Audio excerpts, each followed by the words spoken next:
Salty's Journal, October 30th, 2019. 3 nights ago, a franchise died again. Talentless hacks are gunning for costumed heroes. First it was Star Wars, then it was Doctor Who. Now, Watchmen is praised by an abattoir of retarded children. They think their member berries are adequate enough to justify woke politics. The fans will look up and say, "Get better writing," and the writers will look down and say, "Fuck you, Nazi." Welcome to Saltstream Reviews number 2, Wokemen Ep.2.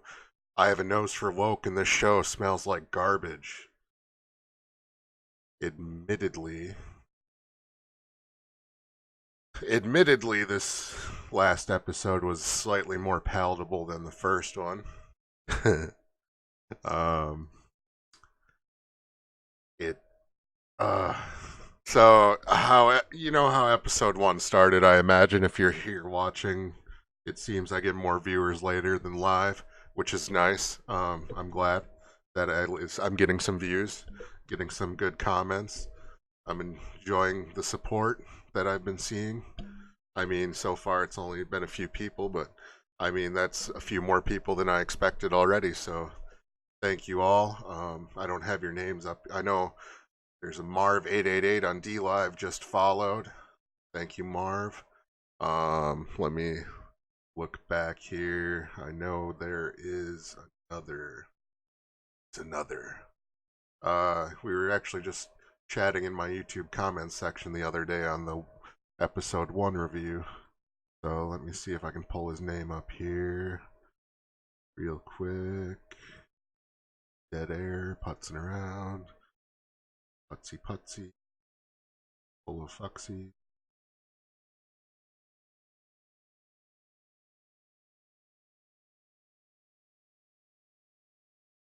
His name is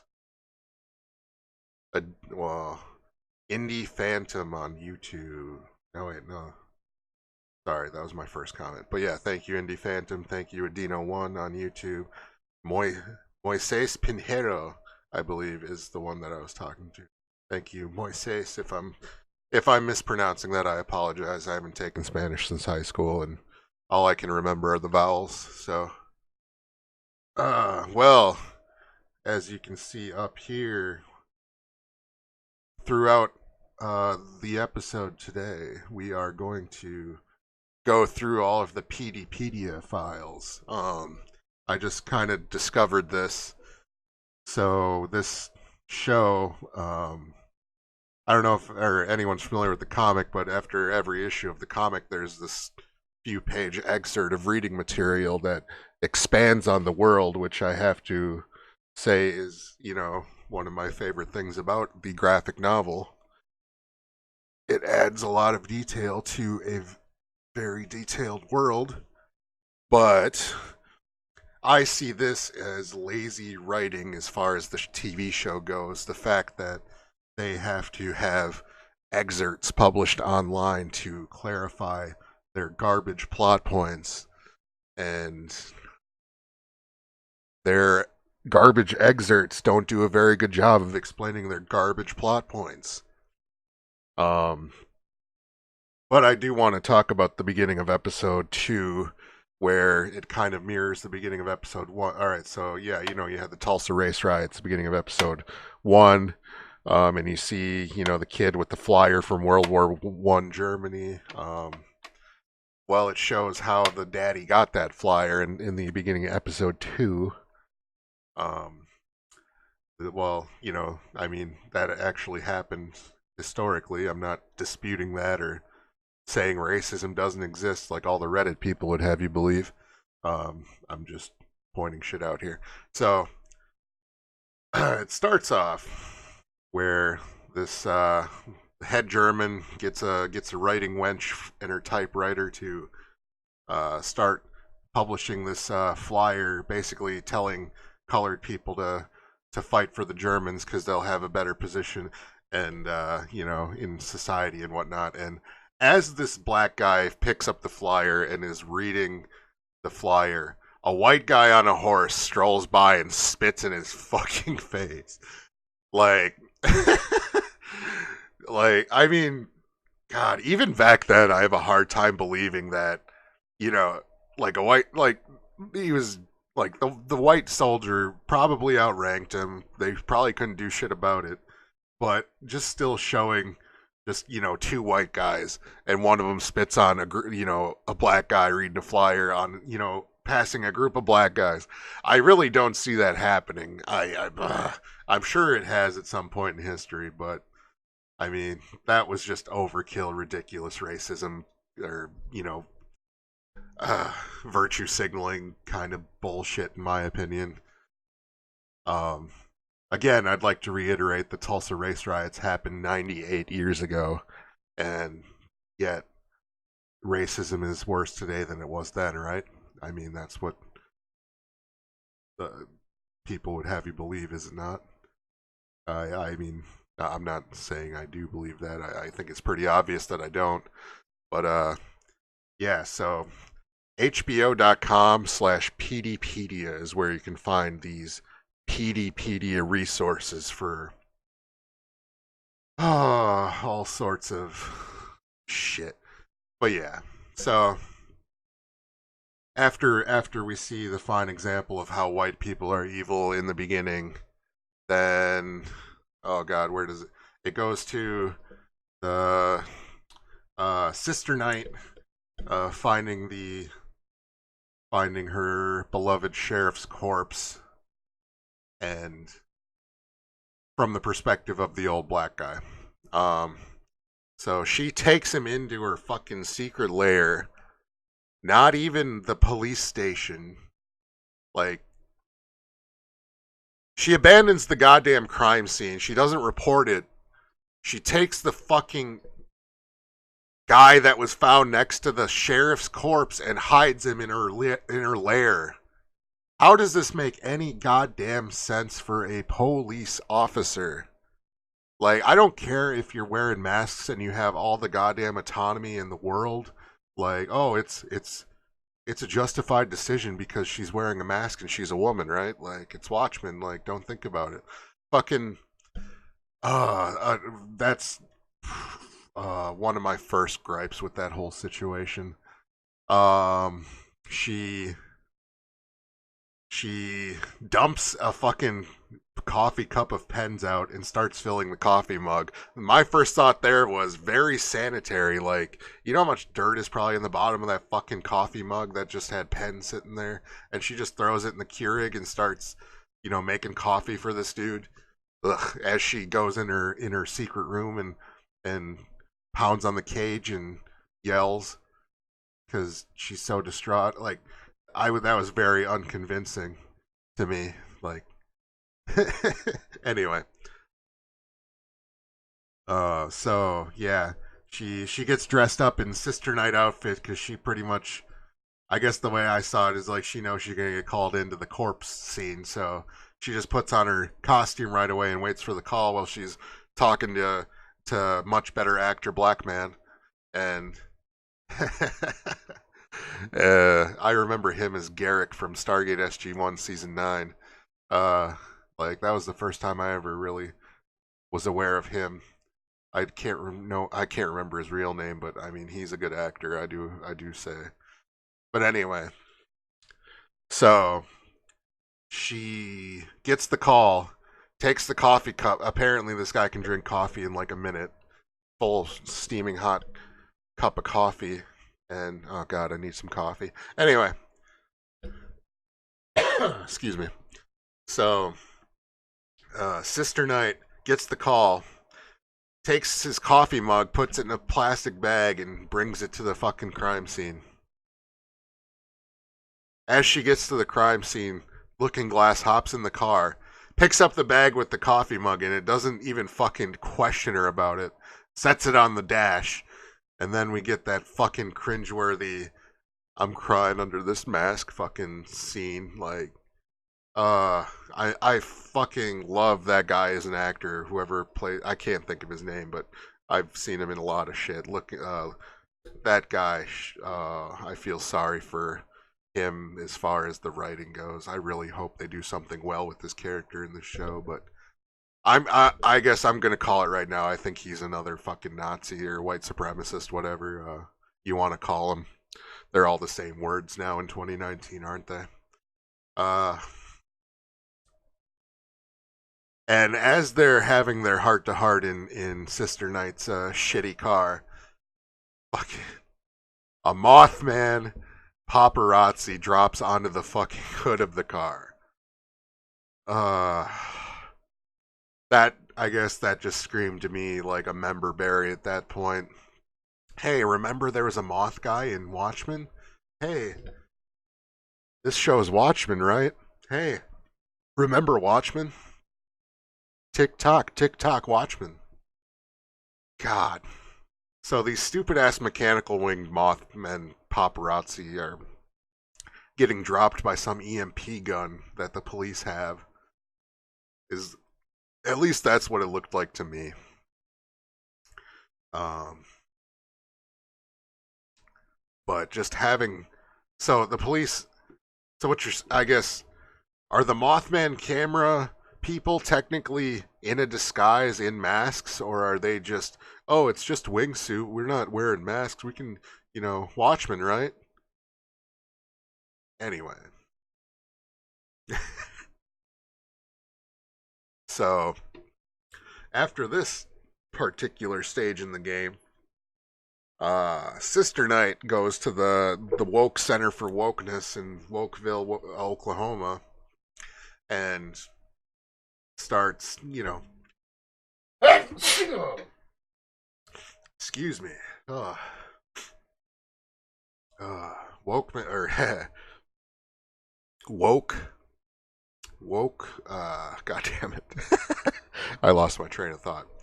Tulsa, Oklahoma. Okay, that's much better. Tulsa, Oklahoma. The Woke Center for Wokeness in Tulsa, Oklahoma, where they can learn all about Black Wall Street and the atrocities committed on Black Wall Street, because that is the most important race issue of 2019. And she goes in, and I just want to say the frickin' the holograms in the goddamn place.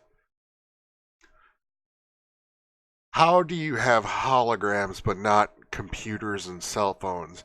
Like, I don't know if any of these fucking writers know anything about modern technology. Like, you need processing power to operate that kind of stuff. And the only way they would have had processing power like that is if they would have had computers, cell phones, modern technology at the same rate that we did, or faster. I guess, I mean, some of the hologram stuff can be explained with Dr. Manhattan shit, but didn't they say something along the lines of they destroyed all Manhattan technology because cancer dangers or in paranoia with interdimensional squids or some shit? Well, I think that's in some of the PDpedia stuff, so we'll get into that too. But it just doesn't, like, the technology shit is so inconsistent. Because I mean, we all know in Watchmen they had a better 85 Watchmen, the comic book. They had better technology because Doctor Manhattan like synthesized lithium for all the batteries they used in their electric cars. Like he, was able to introduce like propulsion technology like the Night Owl uses, and apparently the fucking Tulsa, Oklahoma police use. Not to mention the goggles. We'll get into the goggles later too, but those goggles are painfully Doctor Manhattan technology.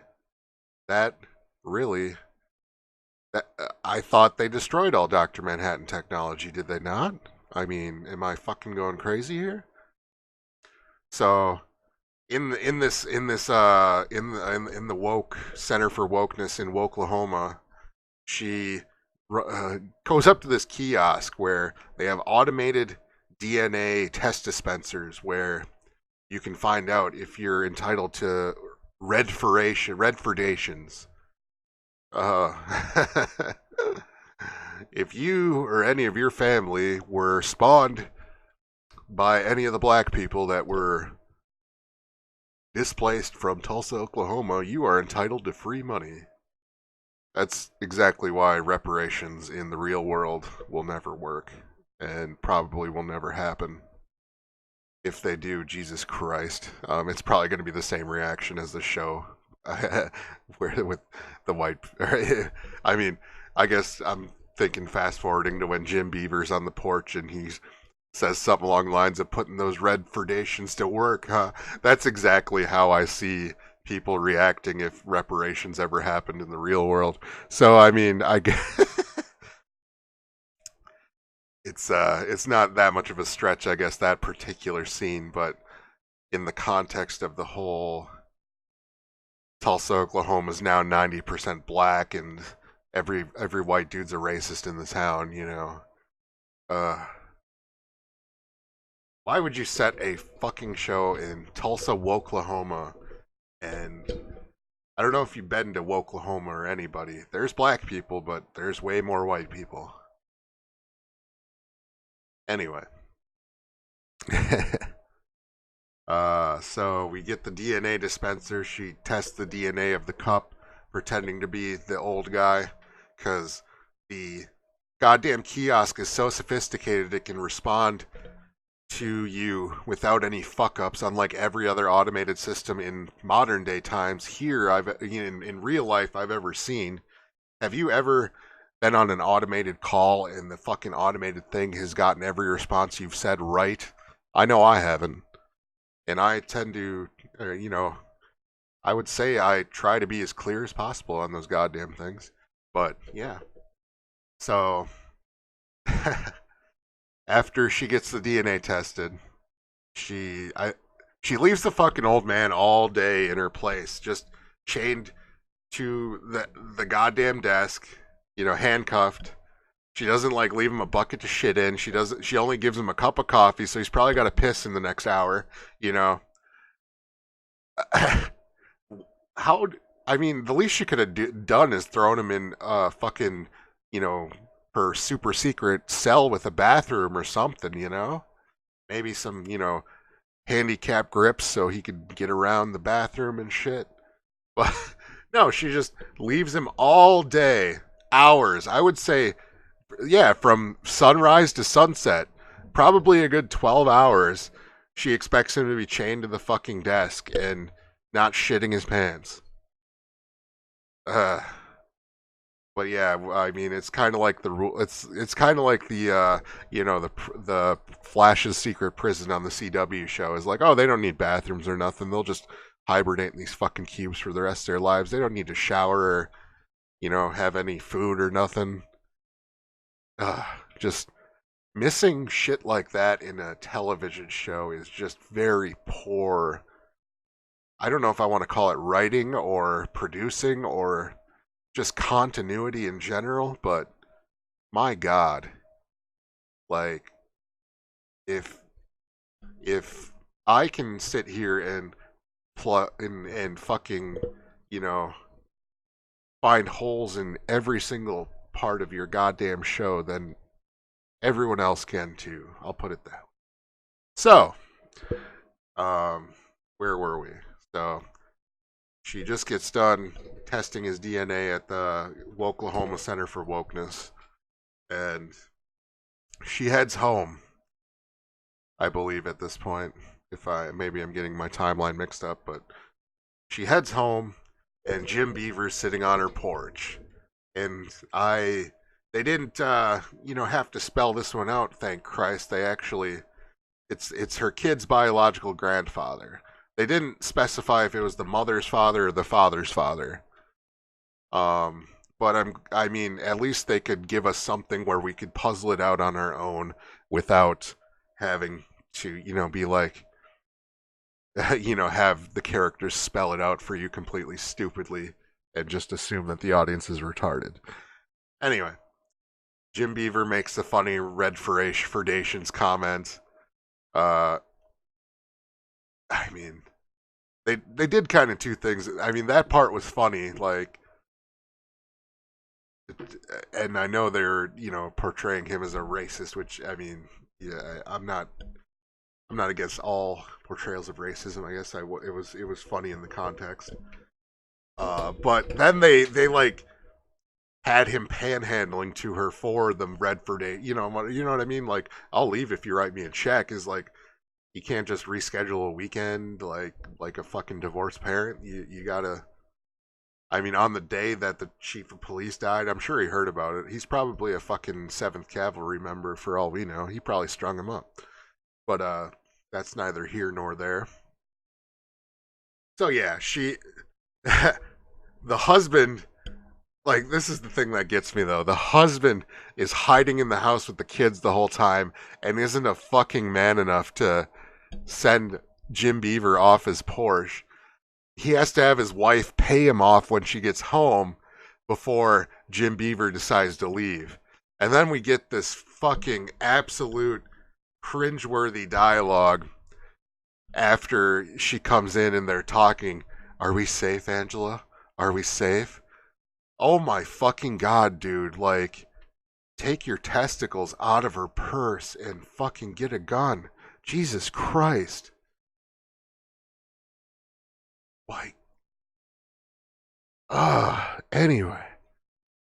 So, she goes up to the little boy's room that has girl hair. Cut your fucking kid's hair, people. Especially, if you got a boy who looks like a girl, cut your fucking kid's hair. Seriously. Anyway. So she goes up to little Topher's room and gives him the lollipops and rainbows speech. It ain't all lollipops and rainbows. We know the truth of the world. It's black and white. Now, I mean, they're probably setting up her to how do I put this? They're setting her up to have a realization later in the show that it's not just black and white. There are layers and shades, and just because Judd was a white supremacist doesn't mean he didn't love me. Maybe I don't know if that's the. I got a feeling that's not the direction they're going to take it. They're just basically going to stick with the world is black and white is evil message. At least that's how I see this show going. They might end up proving me wrong. We shall see. But yeah, so yeah, the world's black and white. Whites are evil, blacks are right. Even though she's got white kids, whites are evil. The white kids probably identify as black now, so that's all right. The kid, fucking in anger, swipes his interdimensional Lego set off of the. Oh, I see Ethan's in the chat. Hi, Ethan. Yeah, we're just reviewing Wokemen at the moment. I digress. Um, slaps away the three-dimensional Lego set that's floating. Again, an example of technology that they fucking shouldn't have. They really shouldn't. And I mean, it was a justified slap. His adopted uncle just died. I would have to say, like, it was a little show of emotion that I thought was justified, but still, why does he have an interdimensional floating Lego set?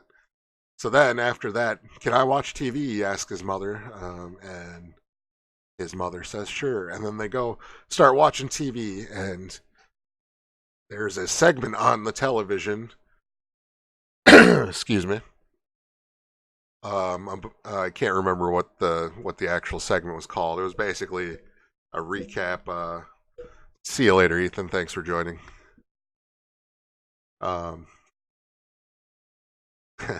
So this television segment of that they're watching has this crazy rated X tag in the beginning for misogyny, racism, nudity, all this shit.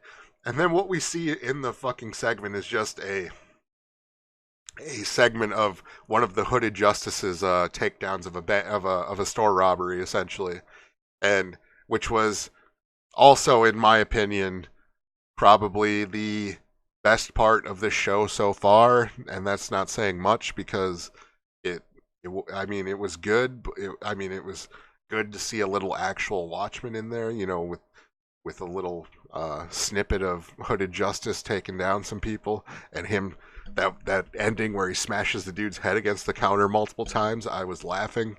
It was good. I know I'm sadistic, um, but yeah, the I mean the X tag that they put in front of it was wholly unnecessary and completely stupid. And I think it was just another virtue signally type plot point in the show. Rated X for misogyny, racism. It's like I think that's how they want to tag media in the future. Is like they're gonna X rate all of us because we're misogynistic Nazis. And yeah. So after the television segment, she heads over to the wake of the beloved sheriff. She feigns the vapors in front of the widow and gets taken to a bedroom. I'm so sorry.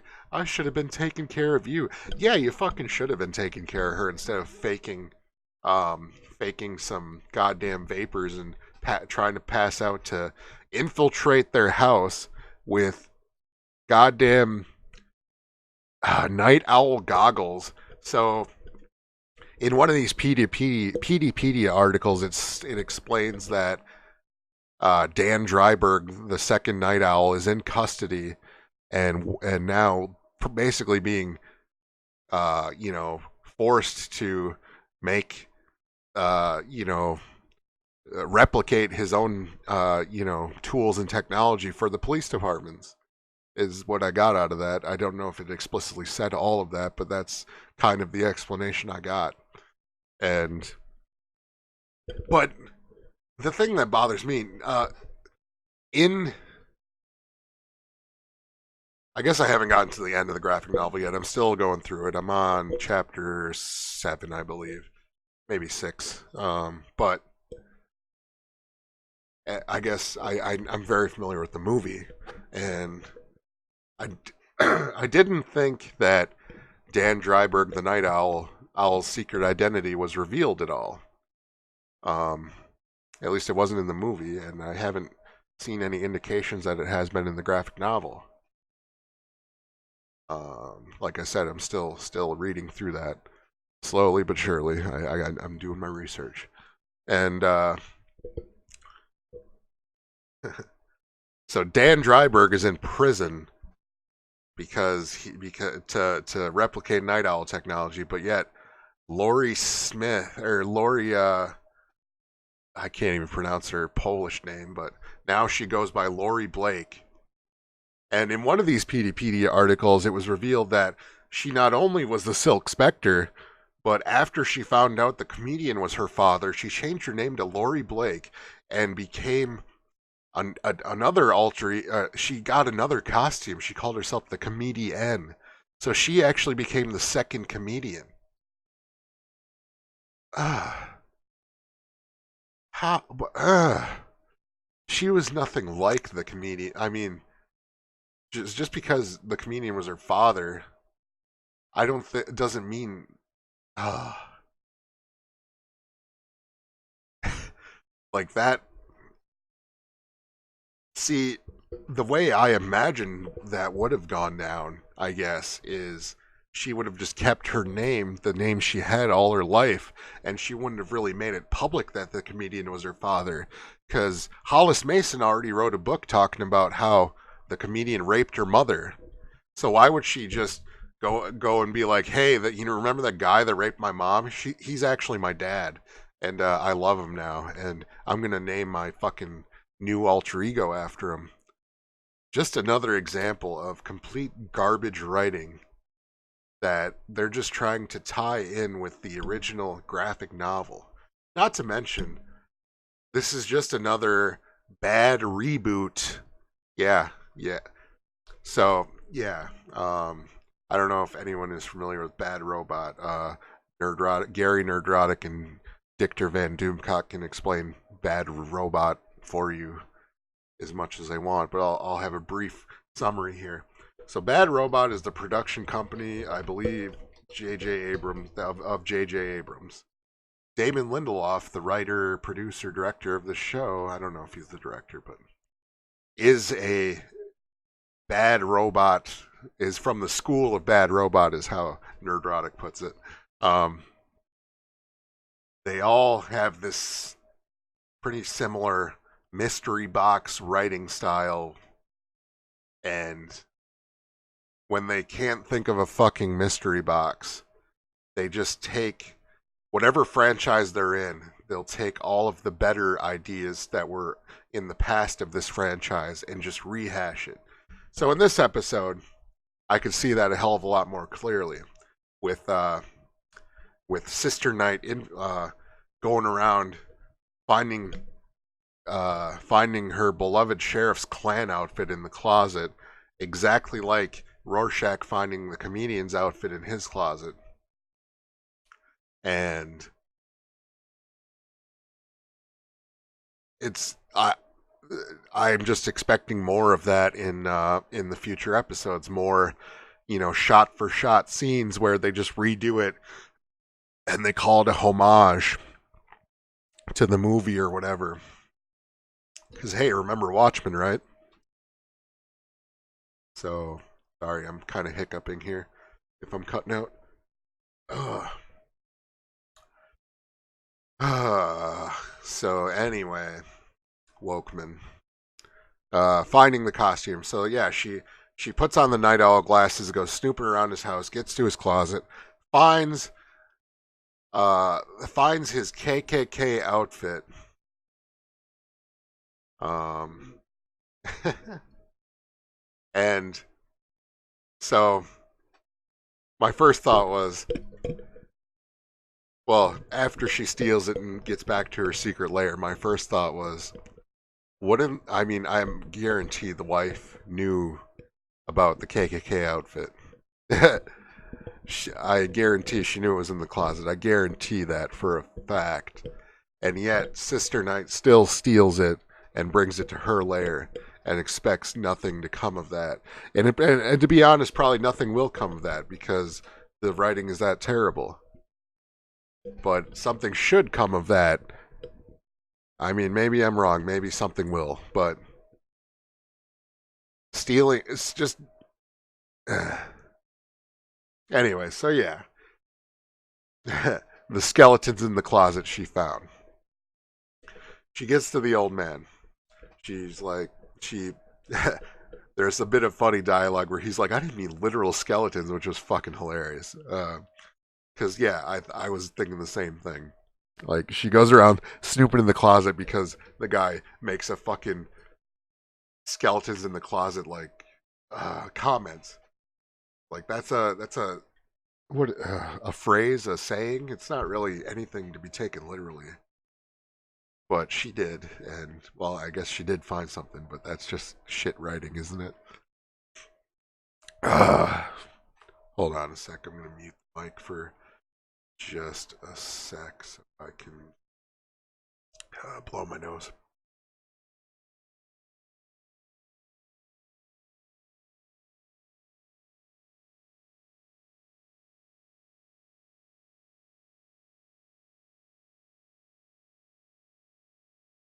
All right, where were we? Garrick in the basement. Yeah, there was a couple times I also got to mention where he says I have friends in high places. There was another instance where oh yes, so when she's in the hospital bed after the White Knight incident, I completely forgot about the White Knight thing, because they actually showed the White Knight incident. And let me backtrack to that. So when the White Knight flashback happened, it showed that there was actually two guys in her house. She stabbed one before he got to her in the neck. I'm guessing he bled out, killing him. And then the second guy shoots her in the stomach with a shotgun. How she didn't, or how she survived that, I don't know. He should have been using buckshot. It looked like he used some fucking birdshot. So she's laying on the floor about to pass out. The dude's got the shotgun directly to her face, and then she wakes up in the hospital room with Judd. Now, people are saying that they think the guy that got stabbed, the first guy that got stabbed in her house, they think he was Judd, but she stabbed him on his left side of the neck in the carotid, or I don't know if it's the carotid artery, but an artery that's in the neck. Like I'm guaranteed that that's the guy that bled out. The guy that was pointing the shotgun at the end when she passed out, I think that was Judd. And I don't know how he got. I think he got shot because he needed to look like he got shot. Essentially, like he needed to look like he wasn't a part of it. So they just shot him in the arm and called it a night. But I when she's in the hospital bed talking to Judd, he says, "You have friends in high places," to her, which I guess the way I think it's going to go is this white knight was coordinated by whoever her black grandpa. Spoiler alert: the black guy ends up being her grandpa. Um, I think the grandpa called off the hit on her just in time to save her life, essentially. And when Judd says in the hospital, "You got friends in high places," and then the guy says, "I've got friends in high places," right before he gets swooped up. It's shit foreshadowing that's alluding to something. We'll find out in the coming weeks, I suppose. So yeah. So and then we'll go to the Adrian Veidt watchmaker's son play scene. Now, if Adrian Veidt is actually Adrian Veidt in the show and not like a knockoff version that Dr. Manhattan created or something along those lines, I mean, it's relatively obvious that he's got a bunch of clones around, but it's not obvious if he's in the real world or not. If he's like in some sort of dream state or, virtual reality or something. I don't know yet. But if I'm saying if he is in the real world on his mansion surrounded by a bunch of clones because everyone thinks he's dead and all he's got are clones to keep him company. It's very, I would say, it's very out of character for him just to roast one of his clones just for the fuck of it. Like, I remember, I guess, isn't Adrian Veidt? It's supposed to be like a noble sacrifice, like what Adrian Veidt does to unite the world. And there's nothing really noble about roasting a fucking clone every night just so you can put on your creepy play. Uh, because you're that obsessed with Doctor Manhattan. I'm still waiting to see what the fuck is going on with Adrian Veidt, but that is not the Adrian Veidt I know. I guess just like they fucking ruined Rorschach too, but yeah. So anywho, back to Sister Night. All right, she's done watching TV with her kids. She goes back to expect a shit covered old man in a wheelchair in her basement, and he's boiling eggs, uncuffed, and he's still sitting there. And then while they're talking, she gets the phone call that surprise, surprise, it's her grandpa. Now, the reason I didn't think it was her grandpa at first is my thought was there's no way in hell they can make this that fucking obvious where the old black man happens to be related to her because the world is this fucking small in Tulsa, Oklahoma. You know, so that happened. I was just like, oh my god, like, and then he drops a line, "Your parents never told you about me." Well, we don't even know when her parents died and how young she was. So how the fuck would we know if her parents told her? You know what I mean? It's shit lazy writing. Anyway, um, so immediately when she finds out, instead of Hey, Grandpa, I got many questions for you. It's you're under arrest. Now we go to the fucking police station.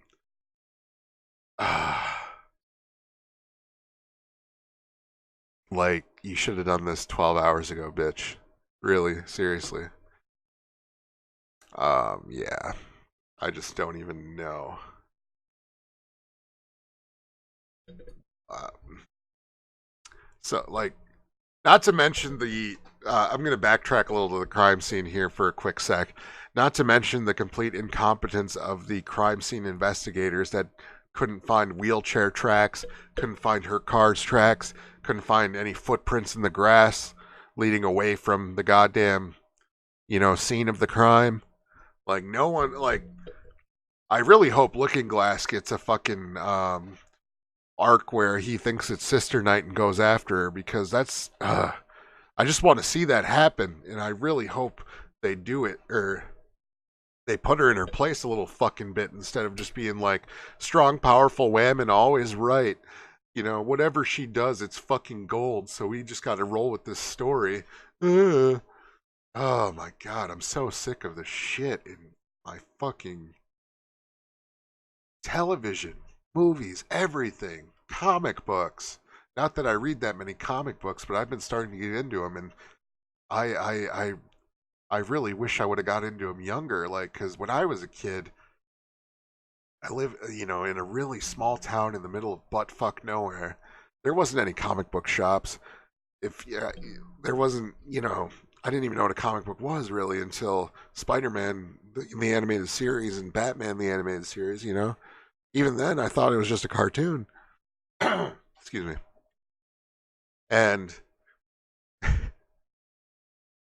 oh god, I digress. Yeah, but yeah, um, I didn't get into comic books till much later in my adult years, and I'm enjoying the hell out of comic books. And I think that comic books are probably one of our greatest forms of entertainment imaginable now, and they definitely do have some great stories.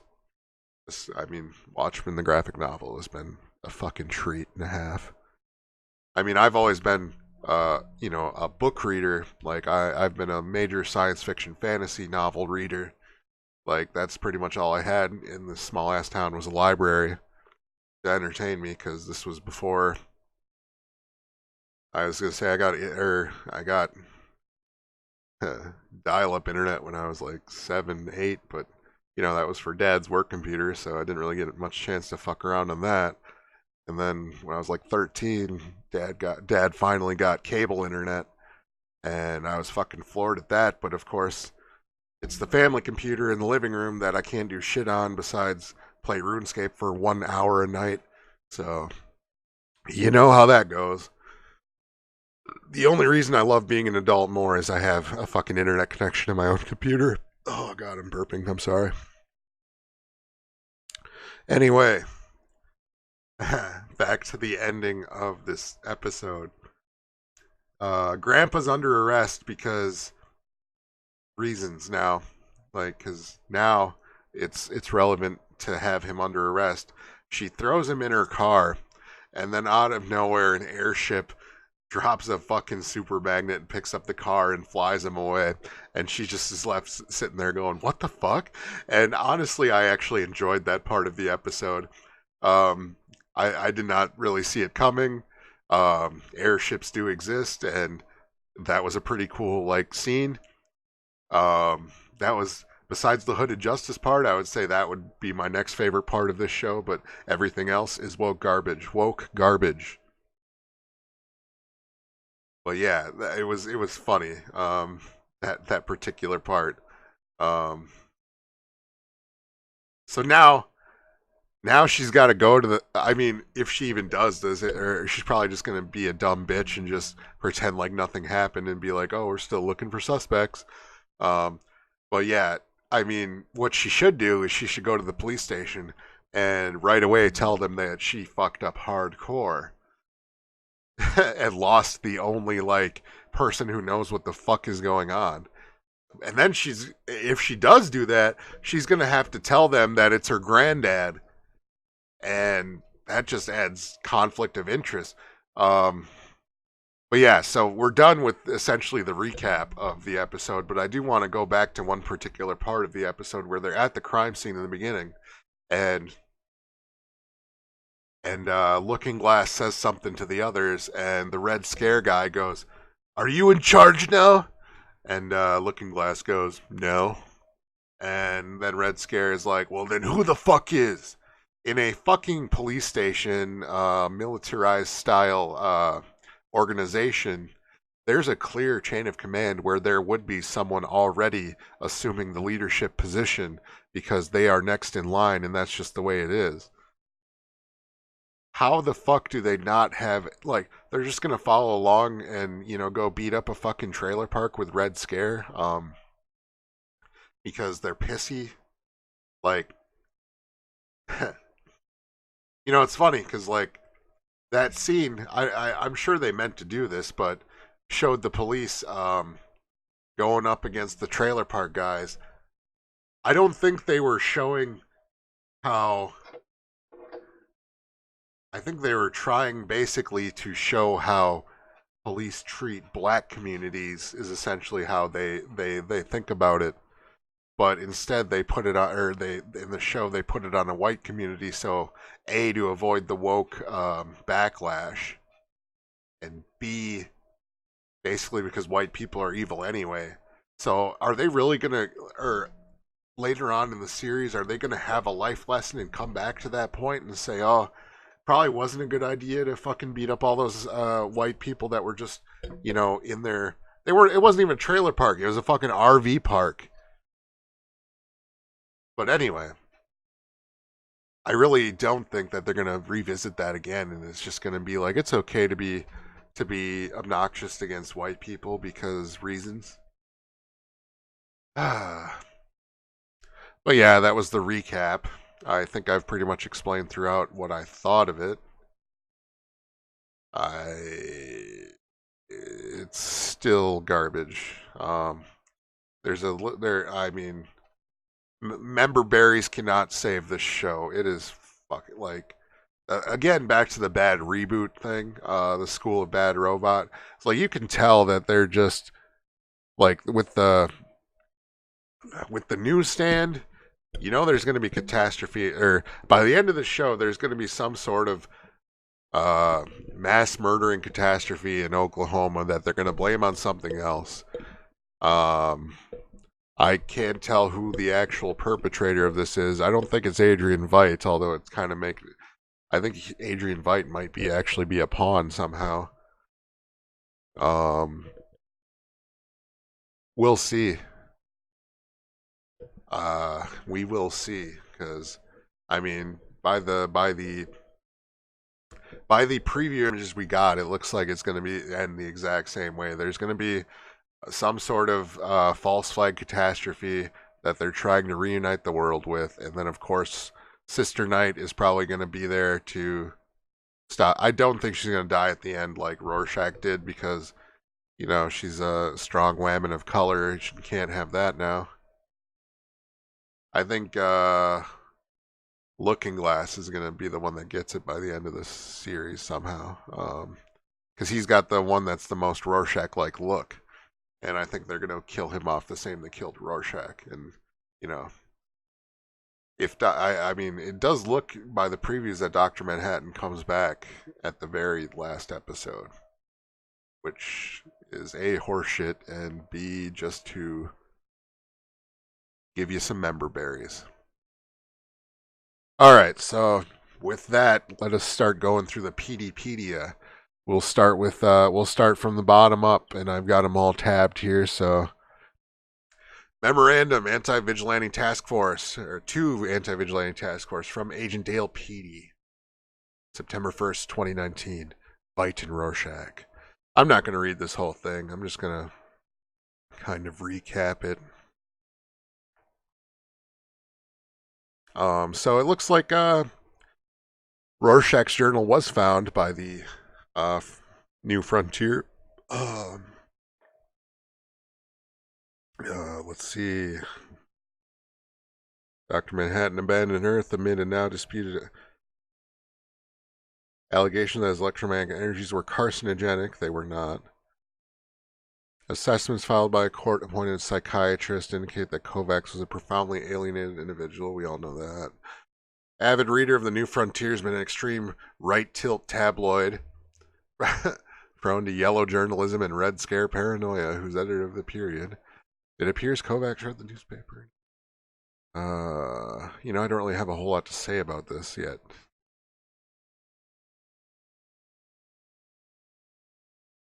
So here we go. March 21st, 86, the New Frontiersman began printing excerpts from his journal. So yeah, the excerpts from the journal got out. The thing is,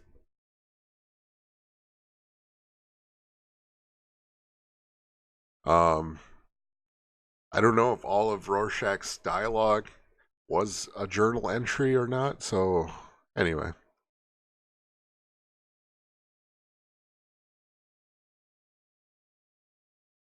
it did not deter a vast and insidious conspiracy to. Uh, well, I did have plans to go through all this, but I mean, my stomach's starting to feel a little bad, so we're gonna call it quits for now. But that is my review of Wokemen Episode 2. It is garbage. Vite declared dead. Let's see.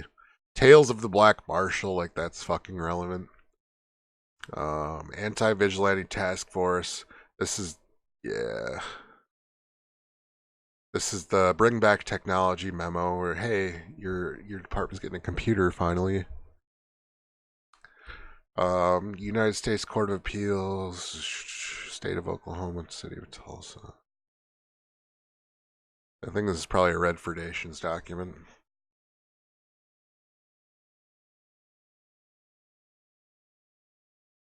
Oh yeah, Tulsa Police Chief feared slain. So yeah, like really, a lot of shit that could have been put in the show, like in the background to tell the story, they just fucking write stupid shit about. But yeah, I'm taking off. Been real. It's been fun. It's been real fun. Go fuck yourself, San Diego.